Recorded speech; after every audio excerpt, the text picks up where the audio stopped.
আপুনি আজি চাহ বাগিচা এলেকাত আহিছে। চাহ জনগোষ্ঠীটোৰ যথেষ্ট সমস্যা আছে।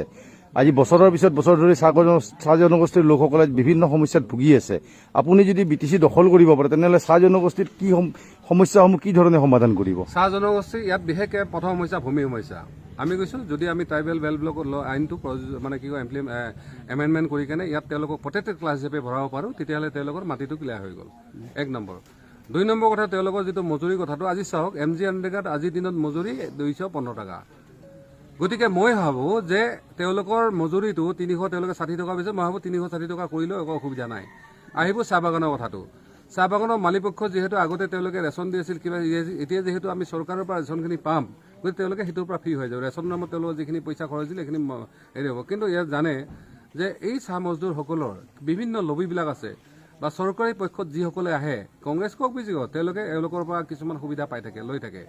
তেনেকুৱা ক্ষেত্ৰত তেওঁলোক মানে আচলতে বাধা বিধি পথালি দিয়ে। আৰু এইটো যিহেতু চৰকাৰ, অসম চৰকাৰৰ এটা দায়িত্ব আছে, মই ভাবোঁ আমি যেতিয়া পলিটিকেল ডিচিশ্যন ল'ব পৰা এটা ক্ষমতাত আহিম, চাহ জনজাতিসকলৰ এইখিনি কাম সম্পূৰ্ণ কৰা। ইয়াত আৰু কেইটামান সমস্যাৰ কথা কৈছে, আঞ্চলিক সমস্যা, এইখিনি মই ভাবোঁ উইদিন মানে ইলেকশ্যনৰ পিৰিয়ডৰ সময়ত মই এইখিনি সমাধান কৰিব পাৰিম। আৰু মই সকলো চাহ জনজাতিসকলক মই কৈছোঁ যে তেওঁলোকৰ দৰমহা বঢ়াৰ ক্ষেত্ৰত, বিশেষকৈ মানে কি হাজিৰা বঢ়াৰ ক্ষেত্ৰত আমি একমত। তেওঁলোকৰ 360 টকা হাজিৰা বঢ়াওক, আৰু তাৰ কাৰণে আমি BTC হিচাপে দৰকাৰ তেওঁলোকক সহায় কৰিম। আৰু লগতে তেওঁলোকৰ মাটিৰ সমস্যাটো আমি চিৰদিনৰ কাৰণে সমাধান কৰিম। Thank you. এইটো কোনো অসুবিধা নাই, কাৰণ যিটো নামটো সলনি কৰাটো এইটো আচলতে তেওঁলোকে সঘনাই কৰিছে। ইয়াৰ আনুষ্ঠানিকতাখিনি এতিয়াও বাকী আছে। ইয়াত নিশ্চয় 6 চিডিউলৰ আণ্ডাৰত যিহেতু BTC হৈছিলে, আৰু BTR যিহেতু এটা চৰকাৰৰ এগ্ৰিমেণ্ট হ'ল, গতিকে ইয়াক আইনী ৰূপ দিয়াৰ কাৰণে কিছু সংশোধনৰ কিছু দৰকাৰ হ'ব। সেইখিনি নিশ্চয় তেওঁলোকে সময়ত কৰিব। ঠিক তেনেকৈ যিটো মানে কমিশ্যন গঠন কৰিছে, এইটো ৰাজ্যপালৰ এখতিয়াৰৰ ভিতৰত হয়। গতিকে যিহেতু চৰকাৰৰ NOC-টো পাইছে, তেওঁৰ মানে যিখিনি ক্ষমতা সেইখিনি প্ৰয়োগ কৰি তেওঁলোকে কি কয় কমিটিখন গঠন কৰিছে। গতিকে এইটোৰ পৰা এনেকুৱা ধৰণৰ অসুবিধা একো নাই, এইটোৰ পৰা অসুবিধা নাই। আৰু অলৰেডি BTR চুক্তি বাকী দফাবিলাক কাৰ্যকৰী সম্পৰ্কত আমি বিচাৰিছোঁ শীঘ্ৰে মানে চৰকাৰে এই বাকী দল সংগঠনবিলাক কথা পাতক, বিশেষকৈ ৰিজাৰ্ভেশ্যনৰ ক্ষেত্ৰত হওক, লেণ্ড মানে হেৰিৰ ক্ষেত্ৰত হওক, উচ্ছেদৰ ক্ষেত্ৰত হওক, এই ধৰণৰ যিবিলাক মূল মেজৰ বিষয়। বাকী স্কুল কলেজৰ মেডিকেলৰ কথাখিনি মই নকওঁ, সেইখিনি চবেই বিচাৰে সেইখিনি হওক। তাৰ কাৰণে ভাৰত চৰকাৰে 500 কোটি নহয়, তাৰ কাৰণে 5000 কোটি দিয়ক, আমি সেইটোৱে বিচাৰিম। আৰু বিশেষকৈ আমাৰ মূল দাবী এটাই আছে যে আমাক বিভিন্ন জাতি জনগোষ্ঠীবিলাকক কমচে কম চেণ্ট্ৰেলৰ পৰা 1000 কোটি পেকেজ আৰু BTCৰ পৰা 1000 কোটি, বাজেটৰ পৰা 1000 কোটি, 2000 কোটি আমাক। কাৰণ বিগত 17 বছৰ ধৰি যিহেতু আমাৰ মানুহবিলাক ডিপ্ৰাইভ হ'ল বিভিন্ন উন্নয়নমূলক কামৰ পৰা, বিভিন্ন সা সুবিধাৰ পৰা, আমি বিচাৰোঁ 2000 কোটি এটলিষ্ট ছেটেলাইট কাউন্সিলবিলাকৰ, জাতি জনগোষ্ঠী ছেটেলাইট কাউন্সিলবিলাকৰ তেওঁলোকে দিয়ক। এইটো কিন্তু আমাৰ মূল দাবী থাকিব। BTR যি চুক্তি হ'ল, এই চুক্তিত কোনো জাতি জনগোষ্ঠীৰ বিশেষ কিবা ক্ষয়ক্ষতি হ'ব বুলি আপুনি ভাবে নেকি? নিশ্চিতভাৱে ইয়াত অৱৰোধ হিচাপে প্ৰতিটো জাতি জনগোষ্ঠীৰ ক্ষয়ক্ষতি হ'ব। কাৰণ ইয়াত ভূমিৰ কথাটোত তেওঁলোকে লিখিছে যে জনজাতিসকলক ভূমি বিধানিক সুৰক্ষা প্ৰদান কৰা। কিন্তু আপোনালোকে ইয়াতে দেখিলে যে ইয়াত কোনো মানুহৰ ভূমি নাই বা তেওঁলোকৰ কোনো অধিকাৰ নাই। আচলতে ইয়াত অজনজাতিসকলৰ ভূমিৰ অধিকাৰ মানে কি কয় সুৰক্ষিত কৰাৰ কথা আছিল, কিন্তু তাত তেওঁলোকে জনজাতিসকলৰ অধিকাৰ সুৰক্ষিত কৰাৰ কথা কৈছে। কাৰণ ইয়াত এটা অলপ মানে সুৰুঙা থাকি গৈছিল, যিহেতু 6 চিডিউলৰ আণ্ডাৰত ট্ৰাইবেল বেল ব্লক আৰু নন ব্লক সামৰি BTC হ'ল। তাত এটা কথা কোৱা হৈছিল যে ইয়াত থকা আধা যিসকল জাতি জনগোষ্ঠী তেওঁলোকৰ মাটি সম্পত্তি সুৰক্ষিত কৰা হ'ব। কাৰণ 6 চিডিউল মানে ট্ৰাইবেল অনলি ফৰ ট্ৰাইবেলৰ কাৰণে বুলি কোৱা হয়। গতিকে তাত আধাৰ কাষ্টবিলাক মানে প্ৰটেক্টেড হ'ব লাগে, তেওঁলোকৰ ভূমিৰ পৰা সম্পত্তি, কিন্তু সেইটো নকৰিলে। গতিকে সেইকাৰণে প্ৰমোদ বড়ো ডাঙৰীয়া কোম্পানী বা BJPয়ে খুব কৌশলগতভাৱে এই মানুহখিনিক চলনা কৰি তেওঁলোকে সেই আইনটোৰ মানে যিখিনি সুবিধা হ'ল তাৰ পৰা বঞ্চিত কৰাৰ কাৰণে তেওঁলোকে এই ক্লজটো আনিছে। গতিকে তেনেকুৱা ক্ষেত্ৰত নিশ্চিতভাৱে ইয়াত হেৰি হ'ব। ঠিক ৰিজাৰ্ভেশ্যনৰ ক্ষেত্ৰত যে ইয়াত 75% নন ট্ৰাইবেল লোক আছে, তেওঁলোকৰ কাৰণে যদি মাত্ৰ 60টা ছিটৰ যদি মাত্ৰ 6টা-7টা ছিট তেওঁলোকৰ কাৰণে সংৰক্ষণ কৰা হয়, এইটো মই ভাবোঁ এইটো একেবাৰে নজিৰবিহীন ঘটনা। এইটো ভাৰতবৰ্ষৰ কোনো গণতান্ত্ৰিক লোকে এইটো মানি ল'ব নোৱাৰে। ঠিক তেনেকৈ উচ্ছেদৰ কথাটো যিটো কোৱা হৈছে, ইয়াত পিতামহৰ দিনৰ পৰা যিসকল লোক আছে, ইয়াত যদি ট্ৰাইবেলসকল মানে দখলকাৰী হয়, এওঁলোক কেনেকৈ বেদখলকাৰী হ'ব, এওঁলোকক কেনেকৈ উচ্ছেদ কৰা হ'ব? মেইনলি এই 3টা। আৰু গাঁও কৰ্টনৰ কথাটো চাওক কেনেকুৱা ললিপপ। আজি গাঁও কৰ্টনৰ কথাটো হিমন্ত বিশ্ব শৰ্মাই ডাঙৰীয়াই ক্লিয়াৰলি কৈছে যে এই গাঁও কৰ্টনৰ যিটো কমিশ্যন তেওঁলোকৰ মেণ্ডেট হ'ল, তেওঁলোকে কেৱল BTD বৰ্ডাৰত লাগি থকা গাঁওখনে কাটা যাব, অৰ্থাৎ যোগেশ্বৰ কলিতাৰ গাঁওখন কাটা যাব, কিন্তু তেওঁৰ গাঁৱৰ লগত লাগি থকা গাঁওখন কাটা যাব, অৰ্থাৎ তেওঁৰ গাঁওখনে বৰ্ডাৰত আছে। গতিকে আমাৰ ইয়াৰ প্ৰায় 960খন গাঁৱে কেছ কৰিছিলে, আৰু তেওঁলোকে আটাই বিচাৰে তেওঁলোকৰ গাঁও কৰ্টন হওক। সেইকাৰণে আমি কৈছোঁ BTR চুক্তিৰ যদি গাঁও কৰ্টনৰ কমিশ্যন, তেওঁলোকক সেইখিনিহে মেণ্ডেট দিয়া হৈছে, আৰু তাৰ লগত গাঁও কৰ্টন ইনক্লুডৰ কথাটোও আছে। সেইকাৰণে আমি বিচাৰিছোঁ যে কোৰ্টে যিটো স্পীকিং অৰ্ডাৰ দিছিল ৰাজ্যপালৰ জৰিয়তে অসম চৰকাৰক বা মুখ্য সচিবক যে গাঁও গঠনৰ কাৰণে কমিশ্যন গঠন কৰা, আমি সেই কমিশ্যন গঠন কৰা যিটো BTR জৰিয়তে সম্ভৱ নহয়, সেইটো গাঁও কমিশ্যন নতুনকৈ কৰি কেনে সুকীয়াকৈ কৰি কেনে সেইটো কৰিব লাগে। গতিকে এই কথাখিনি পতাৰ কাৰণে বিভিন্ন জাতি জনগোষ্ঠী সংগঠনৰ লগত নিশ্চিতভাৱে অৱৰোধ নিশ্চিতভাৱে কথা পতাৰ দৰকাৰ আছে।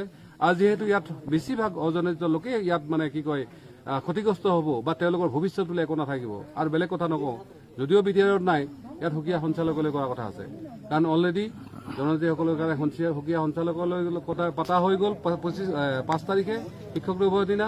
তাত মেজৰ ভাষা বুলি বড়ো ভাষাটো, আৰু অলৰেডি যিহেতু ইয়াত অসমীয়া ভাষাটো সহযোগী ভাষা কৰিলে অহা শিক্ষাবৰ্ষৰ পৰা হয়তো আমাৰ এই যে অসমীয়া ভাষা শিকাৰ যিটো অধিকাৰ তেওঁলোকৰ হয়তো সেইটো নোহোৱা হৈ যাব।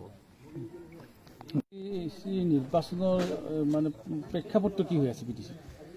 চাওক, এতিয়াও মানে আচলতে অনিশ্চয়তা আছে। ইলেকশ্যন কেতিয়া হ'ব নহ'ব, 6 তাৰিখে যিহেতু সৰ্বদলীয় বৈঠক আছে, তাত নিশ্চয় ডিটেইল আলোচনা হ'ব। কিন্তু আজিৰ দিনত আমাৰ বোধেৰে ইলেকশ্যন আচলতে অক্টোবৰৰ একেবাৰে আৰু শেষলৈকে দিয়াৰ কোনো কণ্ডিশ্যন নাথাকে। আমি বিচাৰিছোঁ যে ৰাজ্যপালৰ যিহেতু 6 মাহ সম্পূৰ্ণ হ'ব 27 তাৰিখে, তাৰ আগত ইলেকশ্যন হওক আৰু তাৰ লগে লগে চৰকাৰে দায়িত্ব লওক। কোনো কাৰণতে যাতে ৰাজ্যপালৰ শাসন এদিনৰ কাৰণে বৃদ্ধি কৰা নহয়। আৰু যদি বৃদ্ধি কৰা হয় আমি বুজিম যে হয়তো BTC-বাসী ৰাইজৰ যিটো গণতান্ত্ৰিক আশা আকাংক্ষা তাত তেওঁলোকে বুলডোজাৰ চলাইছে। কাৰণ ইতিমধ্যে শুনিছে যে বিভিন্ন প্ৰায় 50তকৈ ওপৰত MLA MP উপ নিৰ্বাচনবিলাক হ'ব গৈ আছে। বিহাৰত টোটেল মানে ইলেকশ্যন হ'ব গৈ আছে। ঠিক তেনেকৈ চৰপঞ্চ বা পঞ্চায়তৰ সভাপতি ইলেকশ্যন হ'ব গৈ আছে। আৰু আমাৰ যিহেতু এই ইলেকশ্যনটো কেৱল শেষ পৰ্যায়ত আছে, অৰ্থাৎ ইয়াত মানে নমিনেশ্যন হৈ গৈ উইথড্ৰল আনকি চিম্বল ডিষ্ট্ৰিবিউশ্যন পৰ্যন্ত হৈ গৈছে। আমাৰ ইয়াত মাত্ৰ প্ৰচাৰৰ কাৰণে 5 দিন, ৰিপলৰ কাৰণে 3 দিন আৰু 1 দিন কাউণ্টিঙৰ কাৰণে, অৰ্থাৎ প্ৰায় 9 বা 10 দিনৰ কাম বাকী আছে। সেয়েহে আমি চৰকাৰক আহ্বান জনাইছোঁ, ইলেকশ্যন কমিশ্যনক কৈছোঁ তেওঁলোকে নিজৰ যিটো স্বতন্ত্ৰ ক্ষমতা সেইটো তেওঁলোকে প্ৰয়োগ কৰক আৰু BTC-ত অতি শীঘ্ৰে ইলেকশ্যন পাতক। আৰু আমাৰ বিশ্বাস আছে যে ইলেকশ্যন হোৱাৰ লগে লগে আমাৰ যি 35টা চিট আছে, আমাৰ যিটো মিছন 2030 আমি সেই মিছনটো আমি ছাকচেছ কৰিব পাৰিম। যিহেতু ইতিমধ্যে BTR চুক্তি কাৰ্যকৰী হৈ গ'ল আৰু BTR চুক্তিত ইতিমধ্যে 60টা সমষ্টিৰ কথা উল্লেখ আছে, আকৌ BTC-ত 40টা সমষ্টি আছে। ইতিমধ্যে BTR চুক্তি কাৰ্যকৰী হোৱা বুলি হিমন্ত বিশ্ব শৰ্মা ডাঙৰীয়াই ঘোষণা কৰিছে। এই ক্ষেত্ৰত কি ধৰণৰ মানে সমস্যা হ'ব পাৰে নেকি? নাই, আচলতে মই ভাবোঁ যে যিহেতু BTR যদিও নামটো সলনি কৰা হ'ল, তথাপিতো ইয়াত কিছুমানে সাংবিধানিক কিছু অলপ ৰৈ গৈছে। আৰু তাৰ লগতে ইয়াত কমিশ্যনো গঠন কৰা হ'ল। কিন্তু যিহেতু এইটো সময়ৰ 1 বছৰ প্ৰায় লাগিব তেওঁলোকৰ এই গোটেইখিনি কৰোঁতে, গতিকে ইমান দিনলৈকে এইটো অসম্ভৱ কথা। সেইকাৰণে তেওঁলোকে যিহেতু BTC ইলেকশ্যনটো পষ্টপন কৰা নাই আৰু এটা ইলেকশ্যন অনগয়িং প্ৰচেছত পষ্টপন হোৱা তেনেকুৱা ধৰণৰ কোনো নিয়মো নাই, গতিকে মই ভাবোঁ আমাৰ ইলেকশ্যনটো হৈ যাব।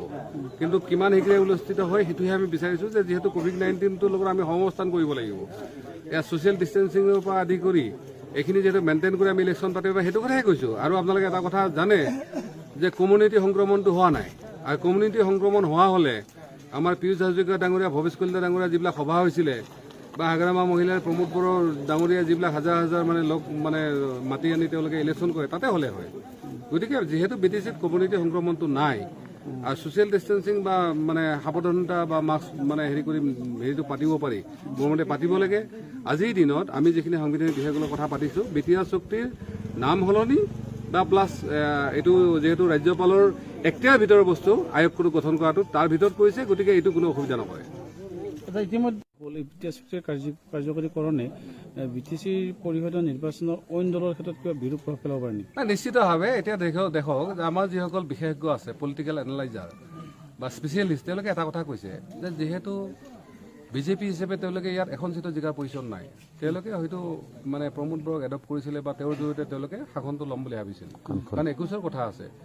তেনেকুৱা ক্ষেত্ৰত যেতিয়া প্ৰমোদ বড়ো ডাঙৰীয়া এতিয়া 2খন বা 3খন চিট জিতাৰ সম্ভাৱনা আছে, একমাত্ৰ সেইটো কাৰণত তেওঁলোকে BTR চুক্তি কাৰ্যকৰী হ'ল। অৰ্থাৎ BTR চুক্তি দেখক যে মোক মাজতে মানে আমি যেতিয়া পাৰ্লিয়ামেণ্টত আছিল আমাৰ হেল্থ মিনিষ্ট্ৰী বিচাৰিছিলে, চেণ্ট্ৰেল হেল্থ মিনিষ্টাৰে, যে আপোনালোকৰ মানে ককাজৰ কাৰণে কেইবাখনো মেডিকেল কলেজৰ হেৰি হৈছে, গতিকে আপুনি ইয়াত আহক মানে এইখিনি কথাৰ কাৰণে। কিন্তু কিবা অসুবিধাৰ কাৰণে মই তাত যাব নোৱাৰিলে। আৰু শেহতীয়াভাৱে মই গম পাইছোঁ ইতিমধ্যে তামোলপুৰতে আমাৰ কেঞ্চাৰ যিটো মেডিকেল কলেজৰ কথা আছিল সেইটো অলৰেডি হেল্থ মিনিষ্টাৰৰ পৰা ক্লিয়াৰ কৰিছে।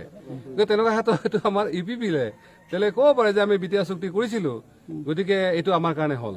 কাৰণ তেওঁলোকৰ BTR চুক্তিখনৰ 4টা লাষ্ট পেজত যিখিনি কথা আছে সেইখিনিয়ে কৈছে, মেডিকেল কলেজ, তাৰপিছত ঠিক তেনেকৈ ৰাস্তা কিবা কিবি সেইবিলাক কথা কৈছে। ঠিক তেনেকে বি টি আৰ চুক্তি কৰাৰ পিছত যেনেকে ইউ পি পি এলৰ ঢৌ এটা আহিছিল লাহেকে কিন্তু এইটো নোহোৱা হৈ গ'ল আৰু পৃথ্বীৰাজ মেজৰ পিছত আৰু তেওঁলোকৰ অৱস্থা আৰু বেয়া হৈ গ'ল গতিকে তেওঁলোকে বি টি আৰ চুক্তি ইমপ্লিমেণ্টেশ্যন আৰম্ভ হৈ গ'লে তেওঁলোকে হয়তো ক'ব পাৰিব যে এনেকুৱা হৈছে সেইকাৰণে বহুতেই কৈছে যে আচলতে এইটো কোড অফ কণ্ডাক্ট ভায়লেশ্যন হৈছে এইটো ঠিক কথা হোৱা নাই কিন্তু জানেইতো যে যিহেতু এতিয়া সোণোৱাল ডাঙৰীয়া তেওঁৰ মানে চকু থাকিলেও তেওঁ মানে কি কয় দেখা নোপোৱা হৈছে অন্ধ হৈছে কাণ থাকিলেও কলা হৈছে গতিকে কলা বাবা আৰু অন্ধ মানুহকতো আপুনি আৰু এইবিলাক কথা কৈ লাভ নাই গতিকে আমাৰ এটাই উপায় আছে বিটিচিবাসীৰ আমি গণতান্ত্ৰিকভাৱে যিমান পাৰি গভৰ্ণমেণ্টক প্ৰেছাৰাইজ কৰিব লাগে আৰু এনেকুৱা ধৰণৰ অবৈধ কিছুমান কথাক আমি মানি নলওঁ ইয়াত পলিটিকেল যিহেতু এংগলবিলাক আছে আৰু এটা কথা ভালো হৈছে যে বি টি আৰ চুক্তি কাৰ্যকৰী হোৱাৰ লগে লগে আমাৰ সকলো মানুহ সচেতন হৈ গৈছে তেওঁলোকে দেখিছে যে বি পি এফে যেনেকে ইমান বছৰ আমাক বুৰ্বক বনাই কেনে ভোটটো লৈ আছিল এইবাৰ তেওঁলোকে ভোট দিয়া মানে কাৰণ চবেই জানে যে এটা সময়ত B P F B P P L বা বিজেপি সকলো মিলিয়ে চৰকাৰ বনাব সেইকাৰণে আমাৰ হয়তো মডেল নহয় এতিয়া পূৰ্ব মডেল হ'ব কথাটো সেইখিনি তাতকৈ বেলেগ কথা একো নাই গতিকে এইটোৰ পৰা যদিও তেওঁলোকৰ লাভ হৈছে আমি ভাবোঁ তেওঁলোকে শেষত পৰিণতি দেখাৰ পিছত তেওঁলোকে ক'ব আচলতে কাৰণে তেওঁলোকৰ ডাঙৰ ভুল হৈ গ'ল